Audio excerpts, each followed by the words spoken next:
Hello and welcome to another video on the Garage of Luke channel, where today I'm going to be trying to find out which of these two cars is the best budget Japanese car.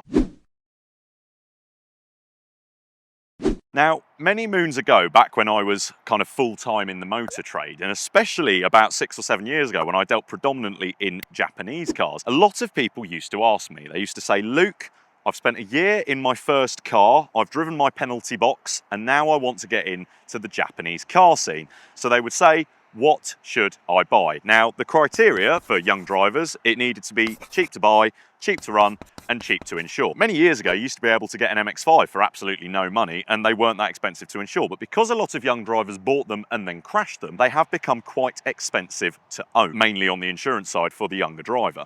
So I think I've got two decent candidates for the role of being a cheap to buy, cheap to run, and cheap to insure Japanese car if you're looking to get into that side of things, or just advance in general from your first car, which could be something like a Peugeot 107 or something a bit pointless. Now, to my right, your left, I have got this, a 2004 Toyota Celica 1.8 VVTi. It's not the fast one, it's the one nobody wanted of the generation that nobody wanted. I've always had a bit of a soft spot for these, based mainly around the fact they were in Need for Speed Underground 2. I really don't hate them as much as a lot of people do. To my left, your right, I have the internet's favourite. When I put this car on my story a few weeks ago, the amount of people that messaged me about it was insane. People love an Ignis Sport. Not only is it the same colour as the Celica, it's also a 2004. It's done pretty much the same amount of miles, and I bought this from BCA for quite a small amount of money. Realistically, 1,500 quid will buy you either of these, because this is a bit tatty, and so is this. I'm going to take you around the Suzuki first, and we'll find out just what you get for your 1,500 quid.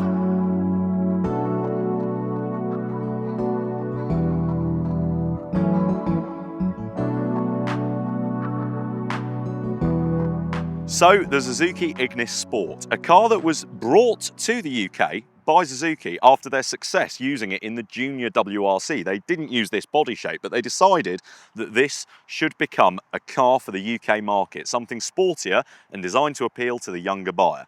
Now, I bought this car cheap, and straight away from the front of the vehicle, you can sort of see why, because this front bumper has had somewhat of an incident, because as you can see, there are a lot of sort of plastic rivets holding it together, because at some point it has sort of gone into something. On this car, luckily, that's quite obvious. That's not hidden at all, and somebody hasn't tried to cover it up. There is damage.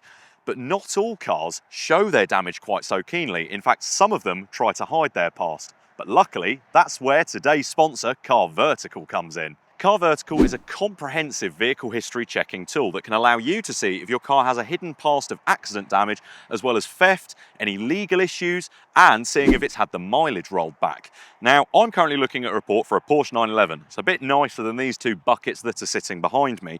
And to be honest, it looks quite pleasant. It's 2009.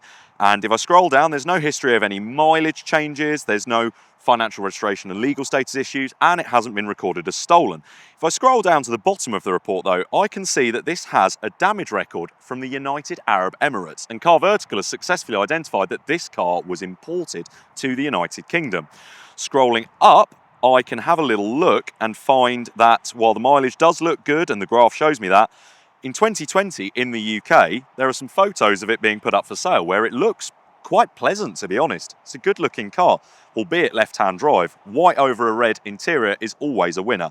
Scrolling up though, I can see some photos before it came to the UK. Now, some UK-only history checks would not be able to identify that this car had been damaged in a different country, and that's important because on here I can see that the front end is caved in, the rear end is missing its bumper, and there's quite a stack of parts that fell off the car during whatever accident it had.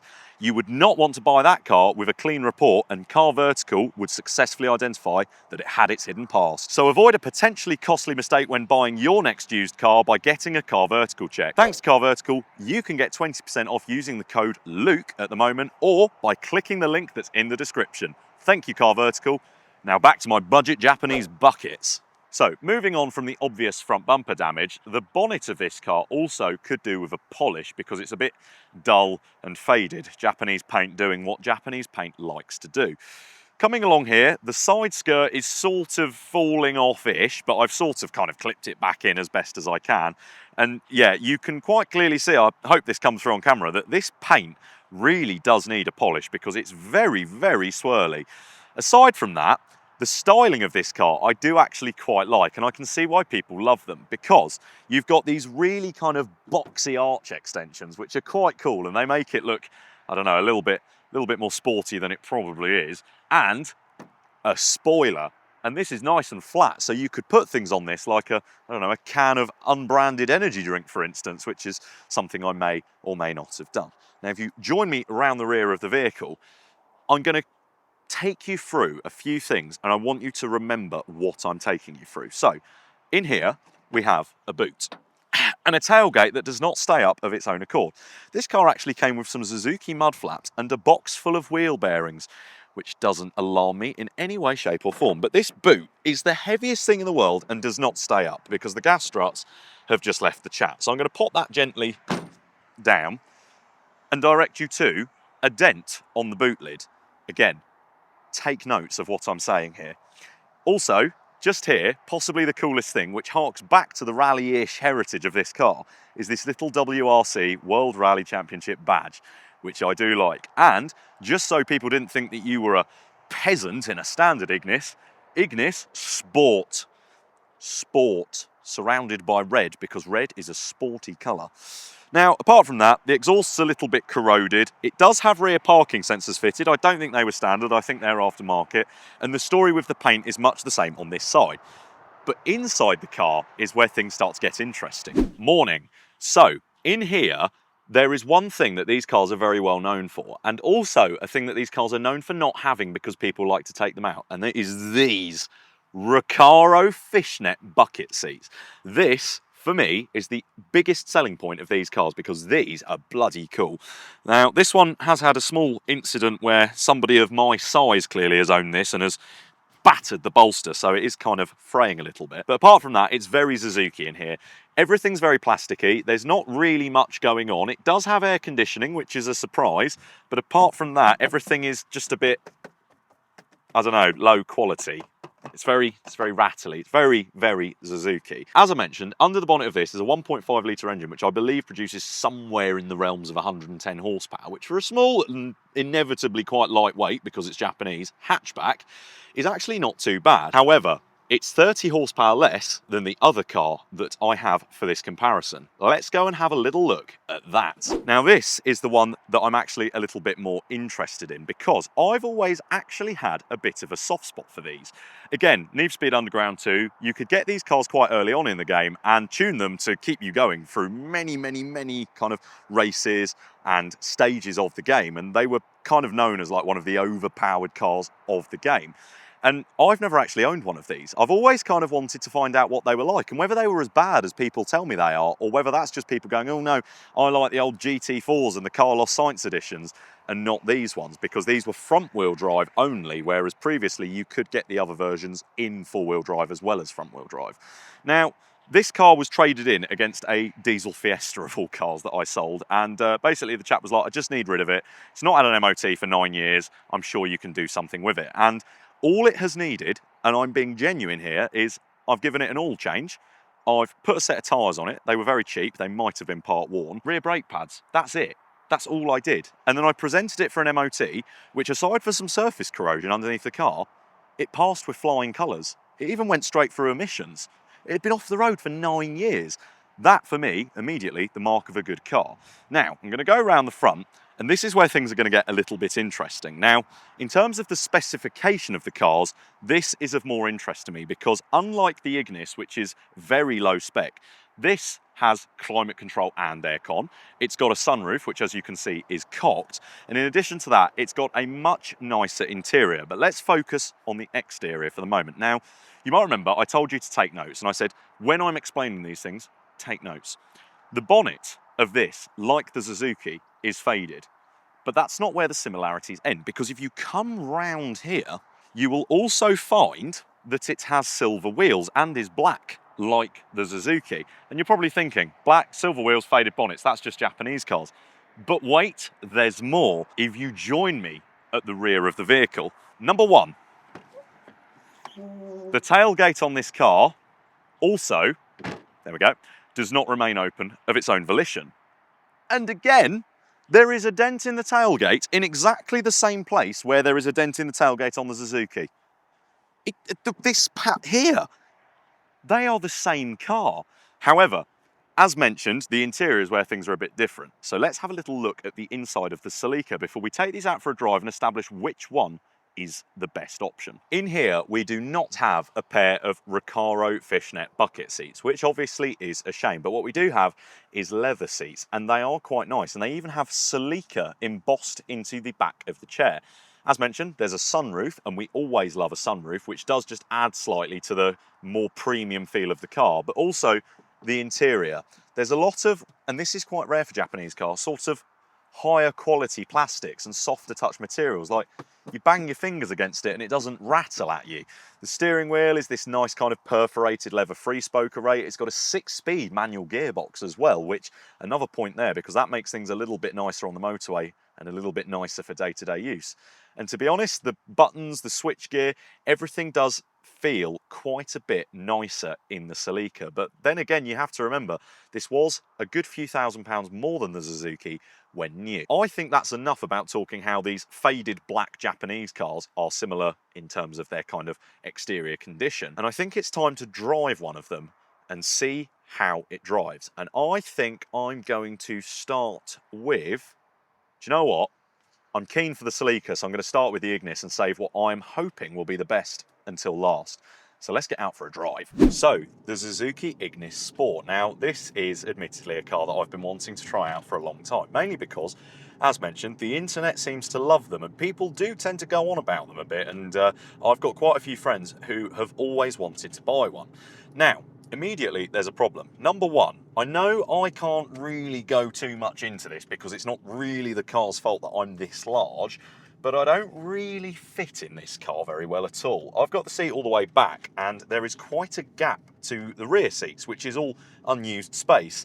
And I feel like they could have done something to make me, because I'm quite, everything's very close, and my knee between the gear knob and the steering wheel, there's not much room, so you might want to pay attention to that side of things if you are quite tall like me. This doesn't feel like a particularly well put together car. The odometer's reading 113,000 miles, and I can feel each and every one of those miles. It doesn't feel like a car that's aged particularly well.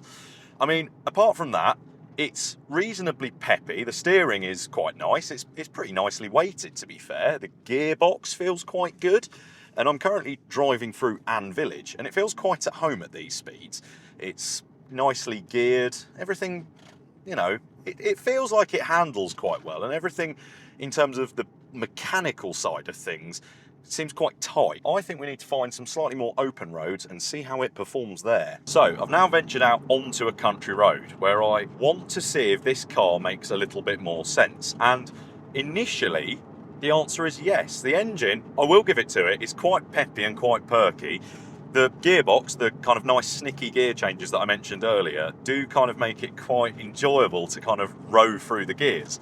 However, this car genuinely feels stiffer than the Alfa Romeo that you'll have seen on some other videos, which is on coilovers. But when you corner, it rolls. So if I go into this roundabout here, for instance, I'm going to wait for a gap, and then I'm going to kind of pitch into it, and it kind of, like, the body roll. Ugh. And also, it kind of almost started understeering there, and I was doing about 30. It just, I don't know, it's really, really stiff, and yet rolls and doesn't handle particularly well, which is not a great mix of things. Now, I get that this is just based on an Ignis, but they did make quite a lot of changes. They lowered it, gave it stiffer suspension, wider tyres. The tyres on this car, admittedly, probably aren't the best, but tyres don't change how I can feel this suspension is reacting to bumps and undulations and things in the road. And it just doesn't give me a massive amount of confidence, which I feel a small kind of warm hatchback should. I feel like it should make you want to press on, and it should goad your inner 18-year-old into going, go on, you know, give it some, give it the beans.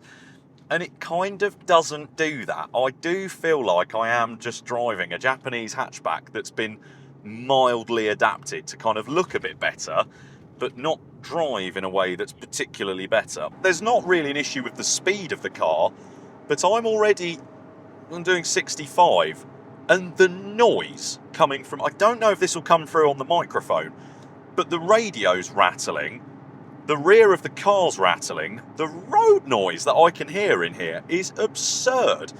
The thing is I get cars like this, I get a little B-road basher, but like, you know, with the Alpha, for example, small hatchback, great fun on a B-road, but quite happy on the motorway, long enough gearing to make it not unpleasant, although on Autobahn speeds, as I mentioned on that video, it could have done with a 6th gear.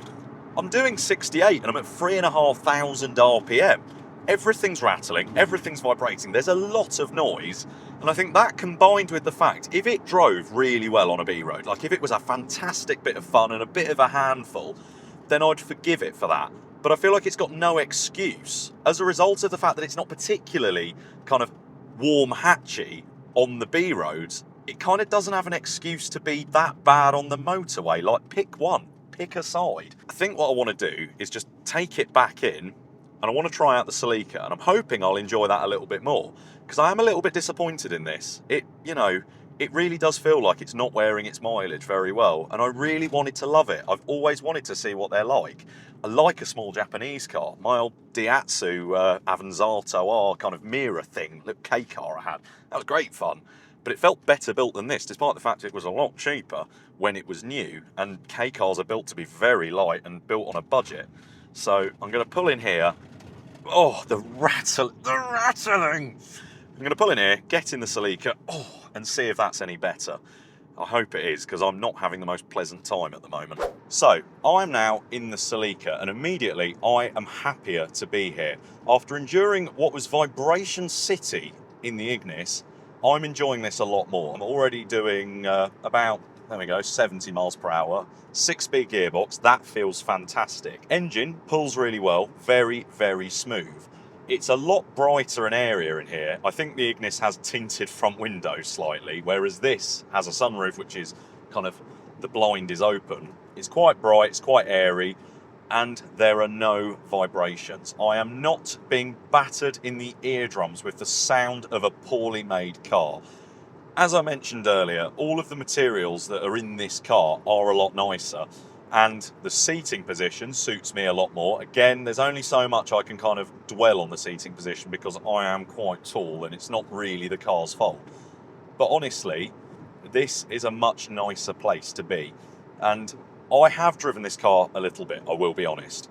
On a B road, this is much, much better. It gives you a lot more confidence. And again, we are comparing two very old used cars here that have both done, I mean, the Ignis has done 113,000, this has done 114,000. Obviously cars age differently, but this does not feel like it's wearing its mileage badly at all. I feel like I could do quite a lot of miles in this car, whereas in the Ignis, I did about 5 miles in it and wanted to not be in it anymore. Honestly, this is the car that I would drive home and, to be honest, would happily drive day to day.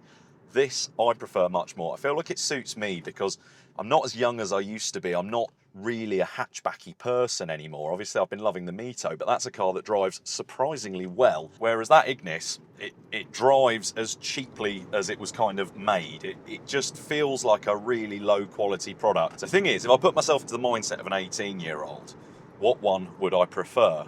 Well, it's difficult, but I feel like even when I was 18, I wouldn't have stood for a car that was as rattly and as stiff yet floppy as that Suzuki is. It's just not something I particularly enjoy. Whereas this, not only do I personally not hate the way it looks as much as some people do, but it's a much nicer place to be. It would definitely be a lot less embarrassing if you were dating someone of your age group, I think, to take them home in this, because the Ignis does just feel a little bit like you've run out of money, whereas this doesn't feel as cheap. It genuinely just feels like a much more premium product, and I think that's why it's the one I'd drive home. But I reckon we need to get back to the cars and I'll make a final decision, but I think my mind's pretty much made up. So there we sort of have it. Now, these two cars are quite different, but also in some ways quite similar. As we've already seen, they seem to mirror each other's damage in many parts of the car. Which is better? Well, if it wasn't already obvious, I prefer this one. This is okay. It's okay and nothing more, because to be honest, I've been blessed with being able to drive a lot of cars over the years. And if I hadn't have driven loads and loads of cars, I'd probably think this is better than it is. But to be honest, given the age of it, there are just, I think, better products on the market. Personally, I think a Yaris T-Sport, if you're looking for a kind of mid-2000s Japanese sporty-ish hatchback, I think the T-Sport's a better choice, because like the Celica, it's better built by a company that seems to be slightly better at making a car for all occasions. It has shortcomings as well, don't get me wrong. In terms of if you were a young driver looking to get into a Japanese car, I know which one I prefer the look of. I do like this one more. It definitely looks a lot more sporty. I can see why people would like it based on the fact it has got the Recaro fishnets, which are quite nice. But to be honest, even as an 18-year-old, I mean, at 19, I bought my first Mitsubishi GTO. Japanese coupes have always just kind of been the thing for me. I don't really think there's been that many hatchbacks from kind of that time that they do that have really appealed to me. This, on the other hand, I do much prefer. It's got more power. It's much, much better suited to being your only car, I think, because there's more room in it. Even though that is a hatchback, that actually has more space for the front people. And the rear space is limited, I will be honest, but I do think part of that is just because that seat doesn't go as far back, which is really, really annoying. So yeah, I mean, I did run an insurance quote, pretending I was an 18-year-old, 1 year and no claims. This was £200 cheaper than that. This came out at about 1,400. That was about 1,600. But to be honest, I think it's worth the extra £200, considering your 1,500 quid will probably buy you a nicer one of these than these, because for some reason, these are commanding quite strong money at the moment. A quick look online suggested that to get a nice one, you'd actually need to spend about £2.5 grand. 1,500 quid will get you a tatty one, but 1,500 quid will get you quite a nice one of these, often with a little bit lower mileage. I realise that's probably quite a controversial point of view because, as mentioned, the internet loves these. To be honest, sometimes the internet isn't right. You need to go out and drive cars and make sure that they're the right car for you, because while I don't like this, a lot of you at home might be very, very quick to disagree and tell me that actually I'm completely wrong and this is rubbish and that's brilliant. But from my experience of them, this is a rattly, stiff, bouncy, wallowy, not very confidence-inspiring hatchback. It's a bit of a tame attempt at making a warm hatch, whereas this, it is what it is. It just feels like a Corolla coupe, and honestly, there's nothing wrong with that. Thank you very much for watching. I invite your opinions because I'm sure many of you will have them, and if you were looking for a Japanese car, 1,500 quid as a young driver, where would your money go? Because I'm interested to hear. But out of these two, this is the one I'm driving home. Addison, you're driving that.